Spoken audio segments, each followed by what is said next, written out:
ओम नमः शिवाय। जय श्री महाकाल। देखिए, सावन का महीना चल रहा है तो आपकी सारी कामना इच्छा पूर्ण हो जाए, समस्या समाप्त हो जाए, उसके लिए हम भगवान भोलेनाथ से प्रार्थना करते हैं। और शनिवार का विशेष दिन आ गया है जो कि समर्पित होता है शनि देव को और हनुमान जी को।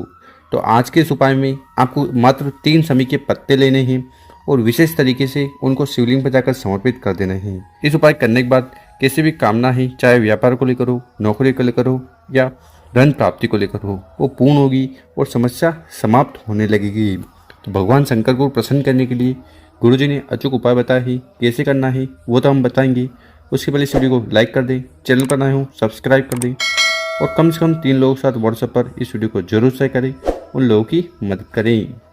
तो जानते हैं गुरुजी द्वारा बताया गया पहला वाला उपाय। इस उपाय करने के बाद आपकी कैसी भी इच्छा है, विश है, मनोकामना है, वो पूर्ण होने लगेगी।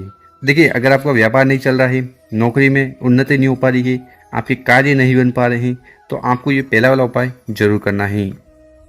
इस वाले उपाय के लिए जो सबसे पहले सामग्री चाहिए वो है शहद। कितना शहद लेना है? 1-2 चम्मच शहद जो छोटी वाली आती है ना, उतना ले लेना है। इसी के साथ जो अगली सामग्री है वो है शमी पत्र। कितने शमी पत्र की ज़रूरत है? तो आपको इस वाले उपाय के लिए 3 शमी के पत्ते लेने हैं। वो कुछ इस प्रकार से होने चाहिए। साथ ही साथ आपको इस प्रकार से एक तांबे का लोटा लेना है और उस तांबे के लोटे में आपको अपने घर से, अपने किचन से शुद्ध जल भर लेना है। गुरुजी कहते हैं कि यहाँ से जल भरकर शिवलिंग पर जाकर समर्पित करने से आपके घर के तीनों दोष समाप्त होते हैं: कालसर्प दोष, वास्तु दोष और पितृदोष। तो इस प्रकार से सभी सामग्री को इकट्ठा कर महादेव जी के मंदिर आपको चले जाना है। सुबह शाम इस उपाय को कर सकते हो। मंदिर में पहुंचकर जो भी पूजन पाठ वगैरह करनी है वह कर लेना। फिर आपका चेहरा उत्तर दिशा की तरफ होना चाहिए। देखिए, शिवलिंग के ऊपर शहद का उपाय करने से घर में सुख शांति समृद्धि आती है, दुर्भाग्य दूर होता है। और ये जो शमी पत्र है ना, ये 14 करोड़ स्वर्ण मुद्रा के बराबर है। मतलब कि अगर आप एक शमी पत्र का उपाय कर लोगे ना, तो भी आपके जीवन की सारी परेशानी समस्या समाप्त होने लगेगी। तो चलो, उपाय में सबसे पहले करना क्या है कि आपके पास है 3 शमी पत्र। तो उसमें से जो पहला वाला शमी पत्र है ना, उसको उठाना है और जल के लोटे में सम्मिलित कर लेना है, मिला लेना है। उसके बाद जल के लोटे को उठाना है, धीरे धीरे कर पूरा जल शिवलिंग के ऊपर चढ़ा देना है, पंचाक्षर षडाक्षर मंत्रों का स्मरण करते हुए। जल समर्पित कर दिया। उसके बाद जो शमी पत्र आपने इस जल के लोटे में डाला था उसको आपको शिवलिंग के ऊपर चढ़ा देना है, इस समर्पित कर देना है। ठीक। उसके बाद आपके पास जो दूसरा शमी पत्र है उसको उठाना है और उसको आपको रखना है यहाँ पर जलाधारी पर, कॉर्नर पर। देखिए, यहाँ पर जल चढ़ाते हैं तो बहता हुआ जलाधारी की तरफ से नीचे गिरता है। तो यहाँ पर आपको दूसरा शमी पत्र समर्पित कर देना है। ठीक इसी प्रकार से जो तीसरा शमी पत्र है ना, उसके ऊपर आपको अच्छी तरह से शहद लगा देना है। ठीक है, तो आपको शहद का लेपन कर देना है तीसरे शमी पत्र पर। उसके बाद उस शमी पत्र को उठाना है और आपकी जो भी कामना है, इच्छा है या जीवन में जो भी समस्या है उसका स्मरण करते हुए सबसे पहले आपको उस शमी पत्र को स्पर्श करवाना है गणेश जी के स्थान पर और गणेश जी से प्रार्थना कामना कर लेना है कि आपकी सारे विघ्न परेशानी समस्या को समाप्त करें। उसके बाद उस शमी पत्र को उठाना है, उसको स्पर्श करवाना है आपको माता के हस्तकमल पर और जो भी कामना है वो कह देना है। और उसके बाद उस शहद वाले शमी पत्र को शिवलिंग के ऊपर चढ़ा देना है। ओम नमः शिवाय श्री चनास्तुभ्यम मंत्रों का स्मरण करते हुए। तो इस प्रकार से आपको विशेष उपाय करना है। उसके बाद आपको शिवलिंग के पास बैठकर भगवान भोलेनाथ से प्रार्थना करना है कि हे भोलेनाथ, हे शंभु, हे त्रिकालदर्शी, मैंने हर प्रकार से व्रत कर ली, उपवास कर ली, फिर भी मेरी जो कामना है, इच्छा है, दिल की बात है, वो पूर्ण नहीं हो रही है। जैसे कि मेरे व्यापार में उन्नति नहीं हो पा रही है। ठीक है, नौकरी के लिए जाता हूँ तो नौकरी नहीं लग पा रही है, प्रमोशन नहीं मिल पा रहा है, कार्य नहीं बन पा रहे हैं। तो ये कामना पूर्ण हो जाए उसके लिए भगवान भोलेनाथ से प्रार्थना निवेदन कर लेना है। अब जानते हैं गुरुजी द्वारा बताया गया दूसरा उपाय। विशेषकर ये उपाय करने से किसी भी प्रकार की समस्याएं, बाधाएं और जीवन में दुख चल रहे ना, वो समाप्त होने लगेंगे। और ये दूसरा वाला उपाय कैसे करना है वो बताएंगे। उसके पहले अपने शुभ हाथ से 2 कार्य कर लें। एक तो इस वीडियो को लाइक कर दें और कम से कम 5 लोगों के साथ व्हाट्सएप पर इस वीडियो को शेयर कर दें। इस वाले उपाय के लिए जो सबसे पहले सामग्री आपको चाहिए वो है दीपक। तो इस प्रकार से आपको एक दीपक लेना है। ठीक, जलाने के लिए आपको गोल बत्ती लेनी है और साथ ही साथ आपको इस प्रकार से सरसों का तेल ले लेना है। देखिए, इस वाले उपाय में आपको घी नहीं लेना है क्योंकि ये उपाय हम शनिदेव को प्रसन्न करने के लिए कर रहे हैं। तो शनिदेव जी के लिए सरसों का तेल लगता है। तो इस प्रकार से आपको एक सरसों के तेल का दीपक तैयार कर लेना और फिर मात्र दीपक को लेकर आपको चले जाना है पीपल के पेड़ के नीचे। ठीक है, वहाँ पर जाकर उस दीपक को रखकर प्रज्वलित कर देना है, जला देना है। ओम शनिश्चराय नमो, ओम शनिश्चराय नमो मंत्रों का स्मरण करते हुए साथ ही साथ पिपलेश्वर महादेव जी से प्रार्थना करना है कि आपकी हर प्रकार की जो दुख परेशानी समस्याएं और जो भी बाधा हैं उन्हें समाप्त करें।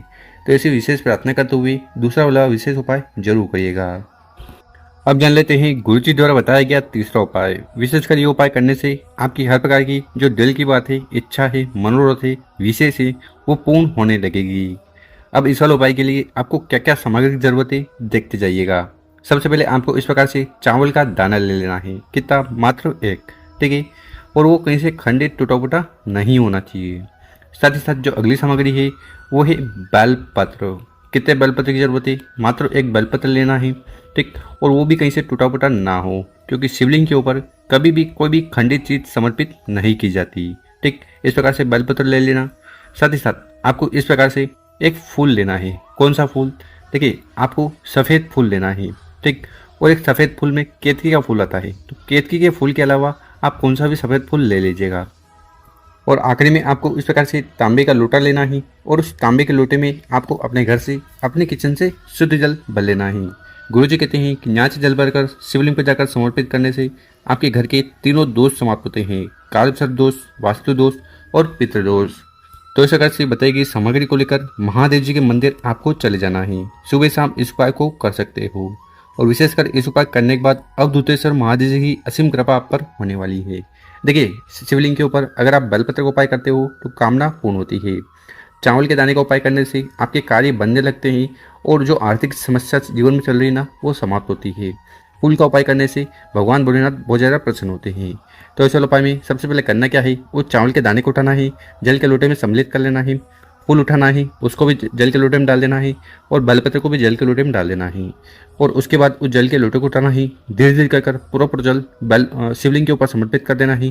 पंचाक्षर षडाक्षर मंत्रों का स्मरण करते हुए ओम नमः शिवाय, श्री शिवाय नमस्तुभ्यम मंत्रों का जाप करते हुए यहाँ पर जल चढ़ाओगे तो जल बहता हुआ जलाधार की तरफ से नीचे आएगा। यहाँ पर इस जल को इकट्ठा कर लेना है, अपने हाथ में रखना है, और फिर कंठ, मस्तक और नैनों पे लगा लेना है, और भगवान भोलेनाथ से प्रार्थना करना है कि हे भोलेनाथ, हे सितंबु, हे त्रिकालदर्शी, मेरे जीवन में मेरी ये जो कामना है, इच्छा है, इन्हें जल्द से जल्द पूर्ण करें। अब वो कामना चाहे व्यापार को लेकर हो, नौकरी को लेकर हो, या धन संपदा को लेकर हो, या आपके ऐसे कोई कार्य हैं जो अटके जा रहे हैं, तो वो पूर्ण हो जाए, उसके लिए निवेदन कर लेना है। तो गुरुजी ने कहा है कि जो भी व्यक्ति विशेषकर इस उपाय को शनिवार वाले दिन कर लेता है ना, तो अवधूतेश्वर महादेव जी की असीम कृपा उस व्यक्ति पर होने लगती है।